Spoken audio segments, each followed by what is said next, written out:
Dan and I had worked on lots of projects together, non-game projects, before we made Dear Esther. And I think the thing that links all of the projects that we've worked on together is that idea of hidden stories and layers of stories. And one of the things I wanted to do with the music was to embed hidden little hints and stories into it. So the music that you hear here has Morse code. And the Morse code is spelling out the word Esther. And I really, really liked this concept of that some people would understand that it was Morse code and try and figure out what it was saying. It also provided a really interesting rhythmical dynamic. And yeah, it's just about these ideas of hidden stories and layers, but it also starts to emphasise the obsessional nature, I think, of the story in Dear Esther, and his agitation and actually slight panic. So you're getting this rhythm that just repeats and repeats and repeats obsessively. So I think even if you don't understand that it's saying Esther, and even if you don't understand that it's Morse code, you're still getting this feeling of this obsessional repetition and slight panic that he has. And again, it's kind of it's the new chapter, and it's spelling out that something has changed at this point.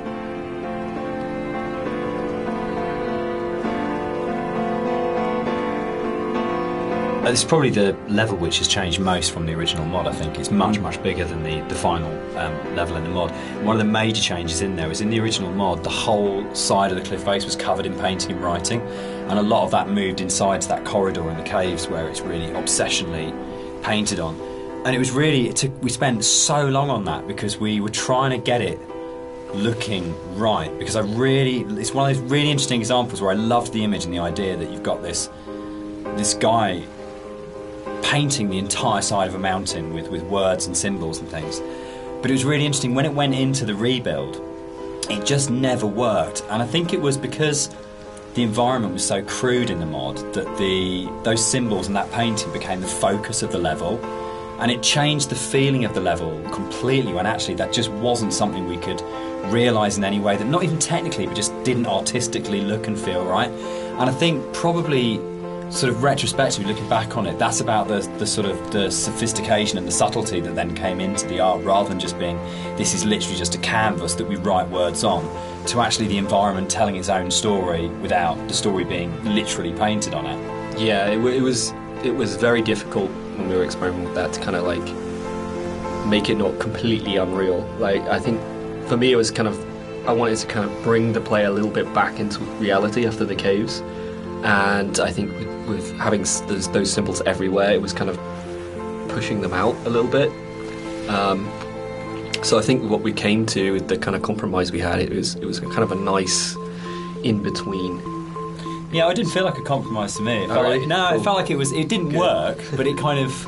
But those symbols were coded, like there's the hill in the background when you're standing right at the end of the boat and you look back and you suddenly realise that the shape of the mountain is the shape of a woman lying on her side asleep. And that, I remember seeing it for the first time around and going, it's saying the same things, but it's saying it in a much, much, much subtler way than in the initial layer. But it was definitely challenging going back to how do you have a deep, complicated, subtle art style but still manage to have something which is very sort of stark and symbolic laid over the top. It was much more challenging.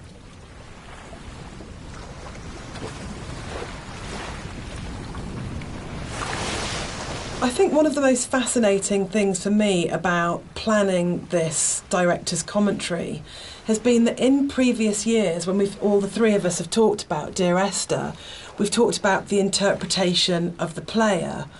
But actually going through this together, post having made it, we're still surprising each other. Yeah, and I think that's really, really interesting for me, because it shows that we left interpretation for each other, and that we trusted each other actually just to get on with it. And because we each brought our own special and unique contribution to the game, we didn't have to, in a way, talk it to death or say you have to justify every idea you have or talk it to death or explain it. That Rob's idea that the island is very tainted and corrupt, and my idea that Dan didn't know that the whole level of the caves is a birth metaphor, I think it's really amazing that we're still finding out things about the game that we didn't know. I think it was nice when I came onto it, because Dan was basically like, he gave me a bunch of materials, but he left me to my own devices for a lot of it, and we kind of like, I'd finish the level and Dan would play it and give me some feedback, but he was very kind of like hands off at the beginning, which was really nice, kind of. So a lot of my interpretations just came through that downtime where I was just kind of like going off and doing my own thing.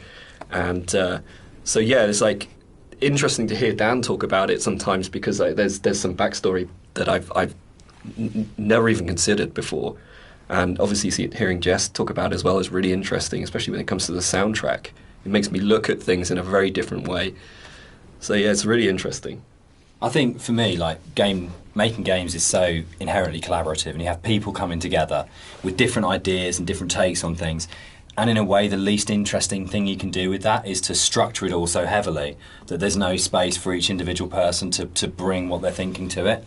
And I think the best games, well, for me, my favourite games are ones where you can really feel the personal footprint of each individual developer and aspects of it, and it feels like it has been a genuinely collaborative exercise where everybody has thrown ideas into the mix and everybody is bringing something to the table rather than people are just following a kind of a really structured plan. So, yeah, I think it probably is one of the reasons why Esther has had the sort of life it's had since release, is because there's 4 people if you include Nigel, all bringing very different things to it, and it gives it a huge amount of depth for something that's so simple on the surface.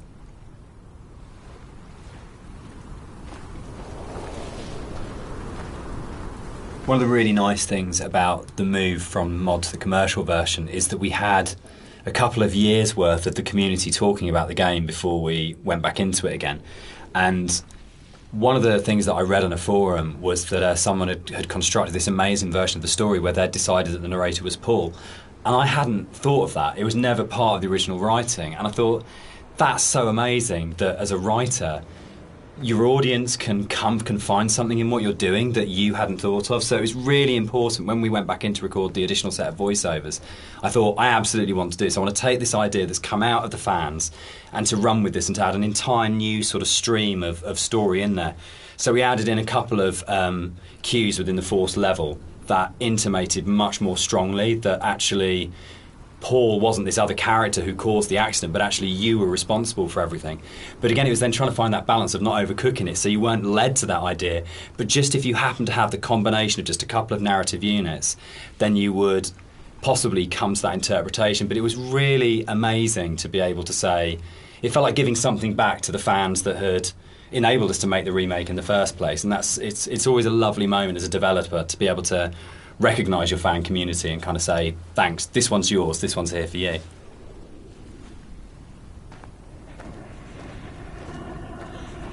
I've been on holiday to Greece lots of times, and one of the things that I always really responded to emotionally was those shrines that you see on the road, and sometimes they're dedicated to saints and sometimes they're to markate where an accident has taken place.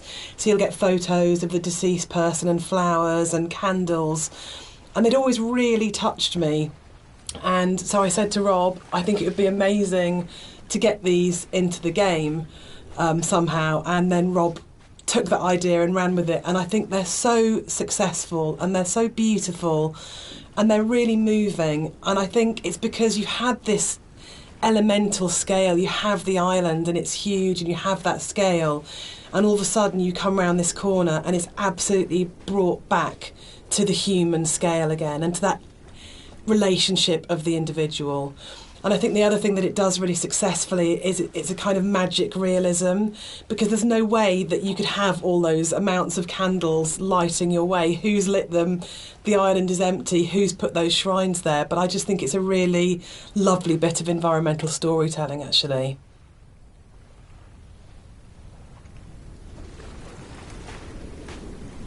What's fascinating to me, Dan, is that you're an atheist, but each of the 3 games that we've made are so strongly about religion, either the language or taking allegories and stories. Why are you so drawn to it? I think I'm really interested in people and the stories that make up people. And I think there is like in the Bible, like most kind of religious texts, it's not about what it is, it's about what is behind what it is, and that's what you're really getting to, is the idea of the sort of the parable or the metaphor. And it really felt like, particularly with Paul on the road to Damascus, is a story that many people know and we can understand, and it's about redemption and consequence and guilt and transformation and who you really are and what that means. And it felt like just a really strong, powerful way of making it very accessible, the narrator's kind of inner turmoil, in a kind of a story that we know really well. And there's a universality to those kind of questions that, whether it's, Christianity, whether it's Islam, whether it's kind of Buddhism, that they're asking very broadly similar questions. What does it mean to be human? What does it mean to be a good person? How should we behave to each other? How should we feel about the world we're in?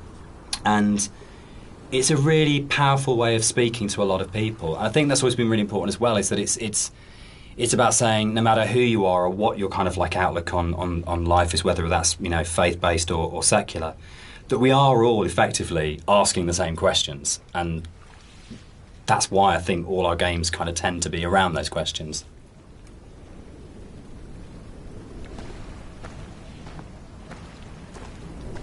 Is Dear Esther a depressing game or a hopeful game? For me, it's kind of like a mix of both, really. I think, like, my interpretation is kind of like, I always feel like kind of depressed when I think about the kind of turmoil that this guy's been going through for God knows how long, and the kind of environment he's been in, and all these events surrounding his story. But for me, I always feel like a little bit hopeful at the end. The conclusion just feels like a relief, and like this is kind of all ended in some way. What do you think, Jess? I think it's a game about acceptance, and I really like that. And I think it's telling that a lot of people with mental health issues have responded really positively to the game, and we get a lot of emails and letters from those people saying that it's helped them through a really difficult time. And for me, that's because it's about the struggle of being human, that it's hard and that we love and that we grieve and we lose, but we come through it. And those things are what makes us human, that it's transformative and that the pain is part of life. And that's a really beautiful message. And I think that's what you do so well, Dan. That's what you write about. You write about what it is to be human. So, Dan, you wrote it. Without wanting to cop out, one of the things about writing it that I really wanted to do was to make something that people could take and could own, and it would be their take on it. And their interpretation of it mattered in a way that mine didn't. My job was to give them the architecture to interpret in their way. So I think that is a cop-out. I do. I think as a writer you always have. Yeah, I think it's redemptive. But I don't think the redemption is as cut and dried as it's all okay at the end. It's not okay at the end. But there is a release, there's an escape, that bad times will happen, but they will end. And they won't always end positively, but they will end. And that's I think, the redemption of it, of saying that this things are never too shall easy. pass. This too shall pass. Which my mum always says, and I think that's probably the motto of the Chinese room, yeah, actually, absolutely. isn't it? Like, I don't think it's as kind of openly positive as, say, Rapture had a much more strongly positive end. I don't think Esther has. I think it's much greyer than that. But I think fundamentally it's about coming to terms.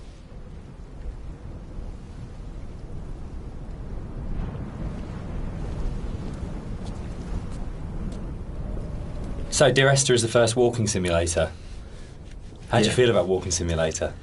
You know what, I think I took offence to it when it first became a thing, but I think actually I don't mind it so much now. I think the fact that we have kind of taken ownership over it, like that genre has been kind of made our own by not just our game, but like a bunch of different games have kind of embraced it. I don't know, what do you guys think? I'm still really confused about the need to categorise in games, probably more than any other creative industry, and I think it shows that games have a long way to come in terms of how we describe an experience. So I do agree with Rob that it's really positive that we reclaimed Walking Simulator, but I still find it reductive, possibly, as a term. What about you, Dan? I think for me, it's people want to know what they're buying and what they're getting into, and I think it's so people understand what a walking simulator is now in a way that if it was like first-person adventure or slow-moving, not very interactive, story-driven games, they're all sort of really very fluffy. But I think if you buy a game and someone says it's a walking simulator now, you've got a pretty good idea what you're getting. And there's been, there's Gone Home, Firewatch, Stanley Parable. There's so many other really good titles that kind of fall within that group of games out there now that it does have an identity, and I think that's the really good thing about it. I mean, when Esther came out, there was literally nothing. We had no idea how we described it or what we called it. We actually struggled with that quite a lot when it came to and sort of ended up being sort of like a ghost story because it felt like it was the closest thing we could get. But it feels like now you can make a game like this and you can say it's a walking simulator, and people will know what it is straight away. Yeah, I think that's the nice thing is there's a whole group of games out there now that quite comfortably put themselves into that category. And so it's like if we were to come out before and just said it's a walking simulator, people would have been like, well, that sounds terribly boring. That doesn't. Why the hell would I play that? But now people kind of are a little bit. Seek them out. Yeah, now people are kind of familiar with what that means. The people out there who actually seek this sort of stuff out, and it's kind of really cool. I mean, me myself, I would actually do that, use that as a term to search.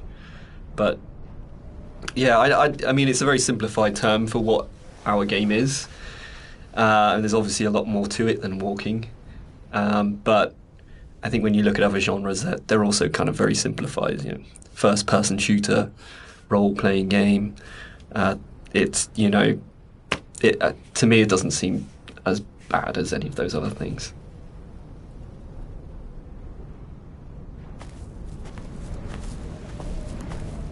The last level ended up being quite a lot bigger than the original mod, and it's also the one where actually the movement around it is in a way the most artificial. There's the big zigzagging cliff paths that basically it's like a series of straight lines from point to point. There isn't a lot of movement, and one of the things that was really difficult to do with that was to not make it feel too much like a corridor and to give it that sort of sense of space and that you were actually exploring somewhere quite natural. I think, Rob, there was stuff which you put in there, like little new beat moments, like the ruins at the edge of the cliff, that just helped the player feel like they were on a journey rather than being pushed through a pipe. Yeah, it was kind of just giving the player the reward for continuing on, and kind of still giving them some aspect of exploration and things to discover. I mean, the journey in this one is mostly vertical. But in the spaces where you are going horizontally, there's at least in the original mod there wasn't a lot to see or do. So I just tried like layering in some very subtle things that didn't necessarily add huge arcs to the story, but just kind of added little questions more than anything else. Like I added the dock there with at the end. There was this. Yeah, there's lots of little bits and pieces that have kind of been layered in to really just make it a lot more of an interesting place despite the size.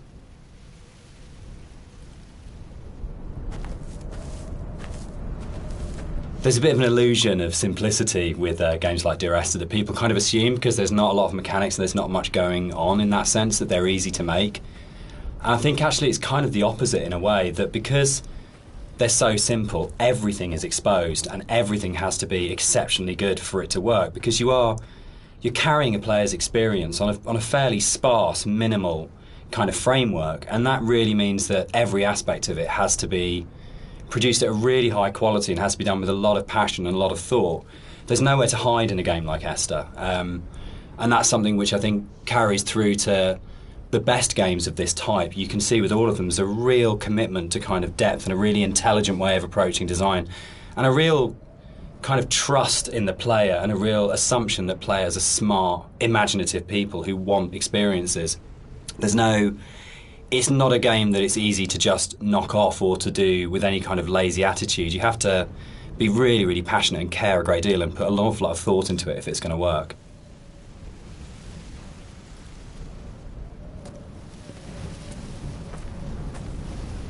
One of the things that I think was added more frequently in the final version of Dear Esther was the inclusion of a number of ghosts in the game.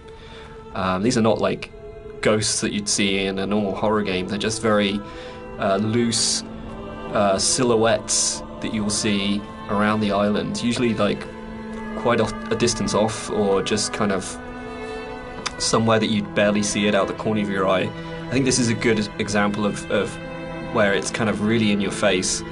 And these are kind of just something that we put in to kind of not just bring some unreal elements to the island, but something supernatural as well, something that's kind of beyond this world, something kind of unsettling. And yeah, we've a lot of effort's been put in to make these things very subtle. I didn't really want them to be like, I didn't want it to be a ghost story, so to speak, but I just kind of wanted to bring some of this supernatural element into the game, and this area is probably one of the most prominent, because you can see it just before you go down into the gully here, and I think it's really one of my favourite scenes, just because of it being so spooky, so unreal, and so interesting.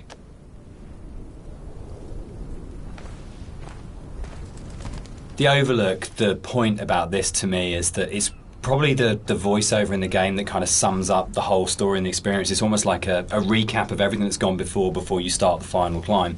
And you know it's that pause before you're going to start the final climb and before the game's kind of builds to a climax. But you can also see the whole level, and it's like the idea that you are standing looking down on your own journey, a bit like the idea of your life flashing before your eyes, or sort of like seeing your body but having an out-of-body experience at the moment of death. And it was really designed to try and get that feeling as the player, that you stop and you take stock of everything, and there's a bit of a sense of there's no going back. You take a breath and now it finishes. And I really wanted to kind of achieve that sort of sense, and I think we did. I think it really came together here, that you got that sense of going, right, now this ends, and now I move forwards to it.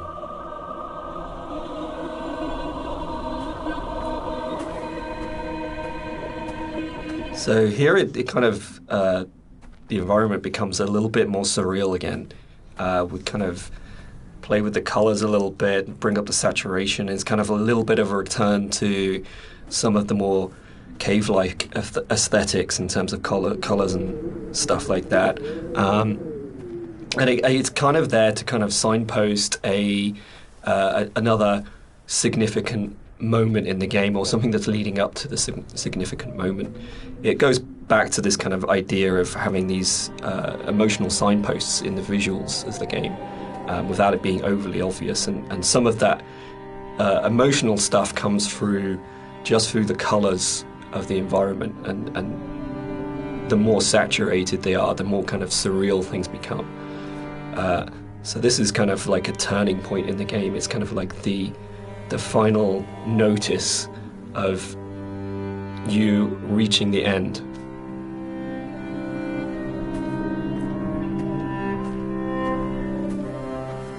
The music that's playing here is a repeat of another cue, and originally we hear it played on the piano, and the string quartet take on the piece here. And it's one of those really nice instances where we were in the studio and I had this idea of how it was going to sound, and I thought it was going to be quite full and rich and, yeah, full-bodied. And then one of the string players said to me, this is wrong, actually, for what we're playing. And they said, let's strip out all the vibrato, let's play it in a really Scottish, plain style. And it absolutely transformed that piece, and it's one of the really special things about being a composer, is that you get to collaborate with people who come fresh to it. So you have this preconceived idea of how it should be, and then they say, no, why don't we turn it around and think about it like this? And it absolutely fits and works for that scene, because what we're getting at this point is a sense of fragility, of an ending, and it's almost reminiscent of a funeral procession. It's slow and it's dirge-like. But yeah, it was just a lovely moment where they gave something of themselves, and that's what's amazing about working with live instrumentalists. You're never going to get that from a sample.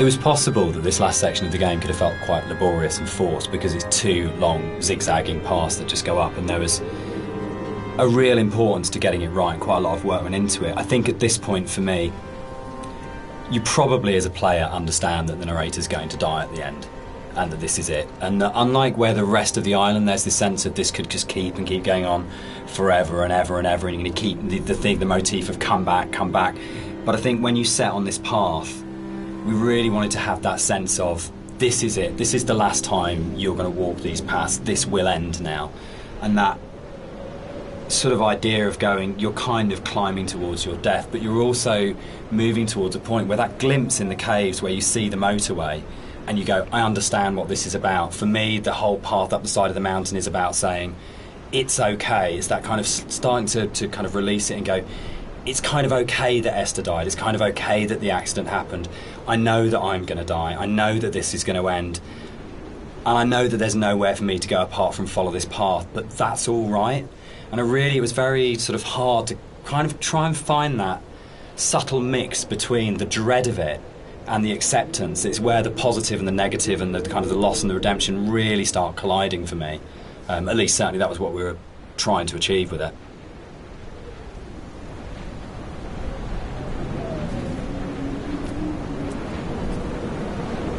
With the climb being quite a poignant moment of the game overall and of the story, it was quite a difficult task to try and make that climb still interesting and not too laborious, because it's kind of this zigzag up there with nothing really. There's no real environment. You just kind of have the sea on one side and the cliff face on the other.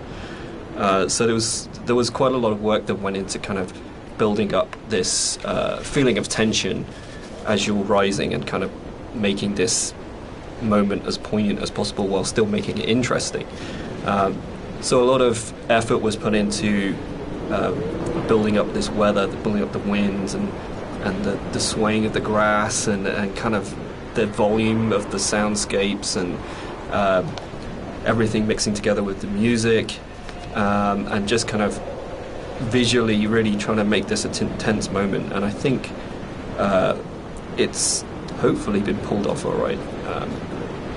And you'll notice when you get to the top, this kind of tension dies, and that's very purposeful. You'll see no more wind. It's just kind of like a symbolic thing where you're coming to the last moment, the point of no return, and that's been very deliberately designed that way.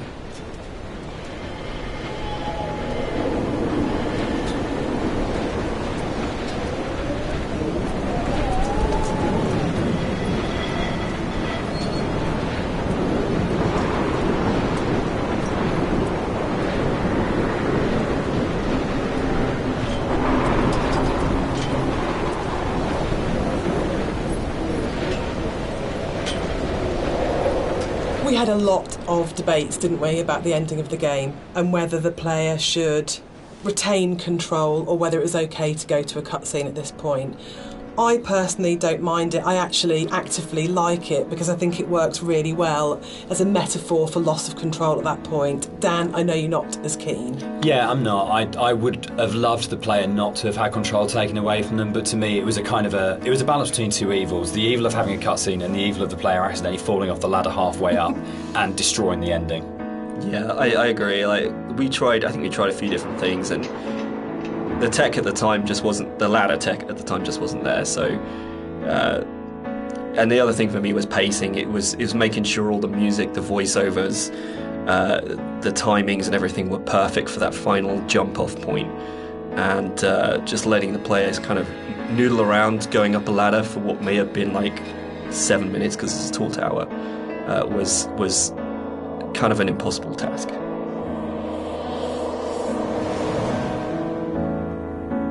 One of the things that I enjoyed the most on working on Dear Esther was Rob's beautiful visuals were so inspiring, but Dan's words are always so amazing to write to. I think that's where we start as a partnership.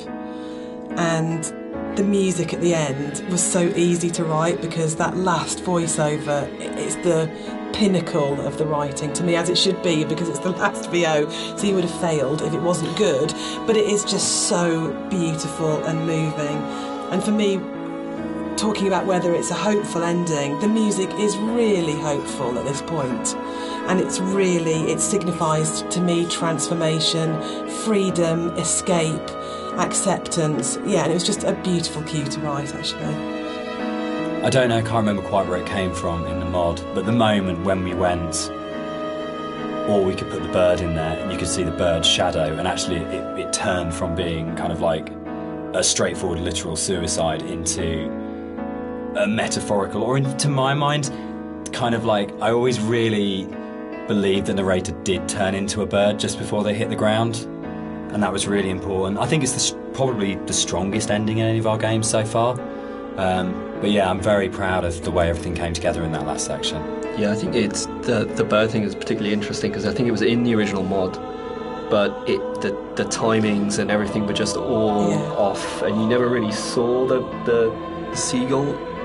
Yeah, at least the shadow as well. It was all kind of like a little bit broken. And I remember when we went back in, I made a real effort to try and get that shadow just out of the center of the view, so you kind of have this hint of something happening, and I think you can hear the sound of a seagull flapping its wings. It's like very subtle, but like I say, I kind of really like the way that came together. It kind of it's very like say it's kind of like a release, but at the same time there's still this kind of ambiguity there that's kind of beautiful.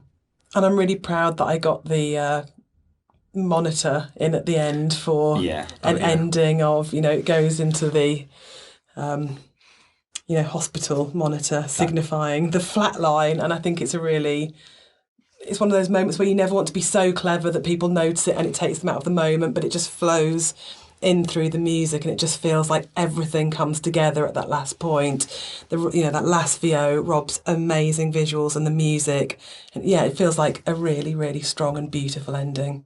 And then in the last second, Nigel Carrington's delivery of just those two words have come back, where he just pitch perfect. Yeah.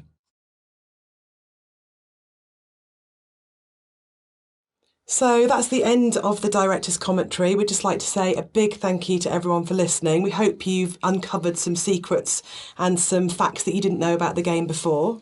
We'd also like to say a huge thank you for buying the game, and for all our fans who've been behind us and been behind the game and have kept it alive all these years. It's a real privilege that it's still out there, still such a title that people love so much. Yeah, and we're really looking forward to the future and what we can create coming up next. Thanks for listening. Cheers. Bye.